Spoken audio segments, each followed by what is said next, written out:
कई सारे बार ऐसा आपके अंदर भी नेगेटिविटी आता है यार कि मतलब ठीक है कोई पेपर नहीं हुआ तो अचानक से नेगेटिव हो जाओगे। अरे यार नहीं लेना होता मेरे भाई टेंशन इतना यार, नहीं लेना होता। टेंशन लेने से क्या हो जाएगा ये बताओ पहले। आज हम आपको अपने जीवन की एक थोड़ी सी है ना 2 मिनट आपका वक्त लेंगे और छोटा सा एक हम बात आपसे डिस्कस करेंगे।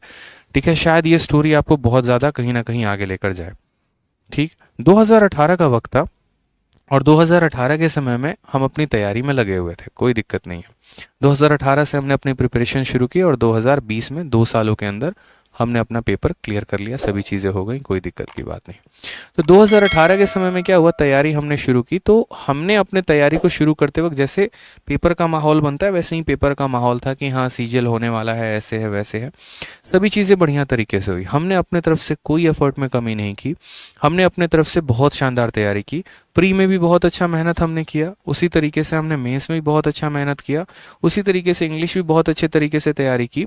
और हम आपको बता रहे हैं हम बहुत कॉन्फिडेंट हैं। इस बात के लिए कॉन्फिडेंट नहीं थे कि एक इंस्पेक्टर रैंक हमें मिलेगा, लेकिन इस बात के लिए कॉन्फिडेंट थे कि इस बार हमारा सिलेक्शन हो जाएगा। हमारा इसमें भी काफ़ी अच्छा स्कोर था, इसमें भी बहुत अच्छा तो नहीं था लेकिन हाँ इतना था कि एक नौकरी हमें मिल सकती है। उसके बाद एक आता था ना टीयर 3 यहाँ पे, और टीयर 3 का मतलब हो गया आपका डिस्क्रिप्टिव का पेपर है। और डिस्क्रिप्टिव के पेपर के लिए यकीन मानिए हमने डिस्क्रिप्टिव की कॉपी लिख लिख कर, जितने भी यहाँ मुखर्जी नगर में अच्छे अच्छे इंस्टीट्यूट्स हैं तो कुछ उनके टीचर से मेरा संपर्क था, जा जाकर अपनी कॉपी हम उन्हें दिखाते थे, उनसे हम आइडियाज़ लेते थे।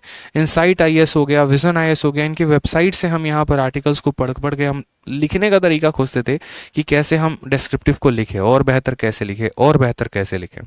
ठीक है, और इतने अच्छे तरीके से लिखने के बाद, कॉपीज़ को दिखाने के बाद, सभी टीचर के रिव्यू जानने के बाद इतने अपने आप को सुधारा कि जहाँ पर पहले हमारा डिस्क्रिप्टिव का कॉपी पूरे में टीचर लाल कलम से काट देते थे, पॉइंट बताते थे, लास्ट वक्त पेपर के 2 दिन पहले तक हमने दिखाया तो वहाँ पर बोला कि अब तुम्हारा स्कोर 70+ कोई ताकत रोक नहीं पाएगी। और यकीन मानिए कि हमारा जो डिस्क्रिप्टिव का फाइनल रिजल्ट आया ना उसमें हमारे सीजीएल में 41 मार्क्स थे।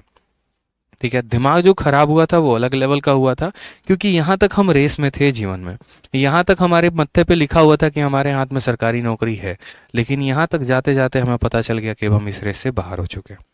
जब ये 41 मार्क्स आया ना मेरे पैर के नीचे से ज़मीन खिसक गई मेरे भाई। उस दिन से रोना मेरा शुरू हो गया। माँ बाप समझा के हार जाएंगे, लेकिन जो तैयारी करता है ना दर्द भी उसी को पता होता है, चाहे दुनिया कितना भी क्यों ना समझा ले।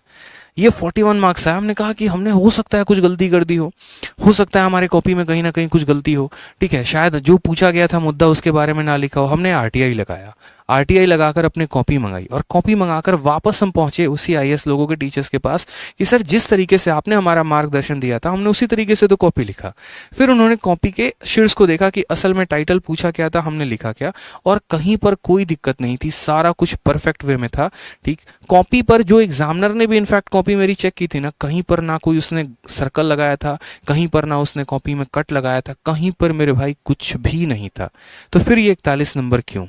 ठीक है, तो असल में हम आपको एक बात बताएं तो असल में जो डिस्क्रिप्टिव की कॉपी सीजीएल में चेक करते हैं वो भी इतने हाई लेवल के लोग नहीं होते हैं। कोई ड्यू के प्रोफेसर या कोई हाई लेवल के प्रोफेसर नहीं होते हैं जो कॉपी चेक करते हैं। ये अगर हम बात करें तो प्राइमरी और हायर स्कूल के टीचर्स होते हैं जिनको चंद रुपए मिलते हैं, कुछ कॉपी पे 10 या 12 रुपए, जो कॉपी चेक करते हैं। मूड सही रहा तो अच्छा नंबर देंगे और घर पे बीवी बच्चों से लड़ाई करके आएंगे तो आपकी कॉपी पे अपना खुन्नस निकालेंगे। और सबसे घटिया बात एसएससी की ये है कि आप इस पे कुछ भी नहीं कर सकते, ना चैलेंज कर सकते हैं, ना कुछ कर सकते हैं, जितना आ गया तो आ गया। इस बात को हमने एक्सेप्ट किया। उस दिन हमें पता चला कि चाहे आप यहाँ पर कितने भी रेस में क्यों ना हो जाए, ये पेपर आपकी ऐसी तैसी कर सकता है। कई सारे बच्चों के ऐसे हालात हुए हैं कि बहुत शानदार नंबर होने के बावजूद भी वो यहाँ पर आके टीयर 3 में बाहर हो जाते हैं। उस दिन मुझे काफ़ी दर्द हुआ और उसका एहसास ये रहा ना कि अगले 1 साल तक मेरे अंदर नेगेटिविटी भरी रही चीज़ों को लेकर, क्या होगा, कैसे होगा, क्या होगा, क्योंकि एक अच्छा भला बंदा जो रेस में था ना वो एक दिन के आने की वजह से बाहर हो गया। क्योंकि लास्ट में यहाँ पर अगर मेरा 70+ होता तो बहुत अच्छे तरीके से 30 नंबर के साथ मैं अंदर में लीड में होता। और यकीन मानिए मेरा लास्ट में जब आया ना, जब रिजल्ट खुला तो मेरे पास मेरे कट ऑफ से 1.4 मार्क्स मेरे कम रह गए थे। वो छोड़ो, अगर 2 नंबर भी एक्स्ट्रा होते तो मेरे हाथ में एक सरकारी नौकरी होती 2018 के सीजल के माध्यम से, लेकिन वो नहीं थे। लेकिन इसका परिणाम ये नहीं हुआ कि हमने पढ़ाई छोड़ दी, इसका मतलब ये नहीं हुआ कि हम चीज़ों में बहुत नेगेटिव हो गए। दिन रात बैठ के एसएससी को गाली दे रहे हैं, दिन रात बैठ के यहाँ पर जो है नेगेटिव ही ढूंढे जा रहे हैं, हमने मेहनत कर ली, हम सुसाइड करने निकल गए। ऐसा नहीं था, वक्त लगा, समझने में आया कि हाँ यार ठीक है, कोई बात नहीं, किस्मत का खेल होता है, अगली बार वापस से मेहनत की। अगली बार तो हम ये मान के चले ना, साला ये कुछ होता ही नहीं है, इसमें मेरे को है ना तुम 30 नंबर दे दो, फिर भी इधर इतना लेकर आऊंगा कि तुम्हारे ये 30 रहे तो भी ठीक, ना रहे तो भी ठीक, सिलेक्शन तो मेरा होना तय है। और यही कारण था कि जब यहाँ पर इस बार प्री में तैयारी की तो प्री में 185, जहाँ पर मैथ 50, इंग्लिश 50, रीजनिंग 50। मेंस में जब हमने तैयारी की तो मैथ्स में हमारा 227 हमारा फाइनल स्कोर था। इंग्लिश में हमारा, मुझे यहाँ तक याद है कि 190 के करीब में हमारा स्कोर था, जो कि बहुत अच्छा स्कोर था नॉर्मलाइजेशन के बाद, ठीक है, 190 प्लस के करीब में था। इन तीनों को जोड़ने के बाद और डिस्क्रिप्टिव जोड़ने के बाद हमारा फाइनल स्कोर आया, और आपको भी पता है कि वो फाइनल स्कोर कितना था। सीएचएसएल में अगर हम बात करें तो जो डिस्क्रिप्टिव में हमें 41 नंबर मिले थे ना, बैक बाउंस करके सीएचएसएल में 76 नंबर लेकर आए, और सीजीएल में इसी डिस्क्रिप्टिव में मुझे जहाँ तक लगता है 70 प्लस उसमें भी मेरे मार्क्स थे। यानी उसके बाद से जितने भी डिस्क्रिप्टिव दिए, कुछ कलाकारी सीखी हमने, कुछ और लोगों से जानकारी प्राप्त की कि कहाँ कहाँ पर कुछ और किया जा सकता था, जिसकी वजह से हमारे और बेहतर नंबर आते हैं, और उसके बाद यहाँ पर तब जाकर 70 प्लस लाए। सीएचएसएल में जो स्कोर था वो सेकंड हाईएस्ट था ऑल ओवर इंडिया में, 78 हाईएस्ट था और 76 मेरा था।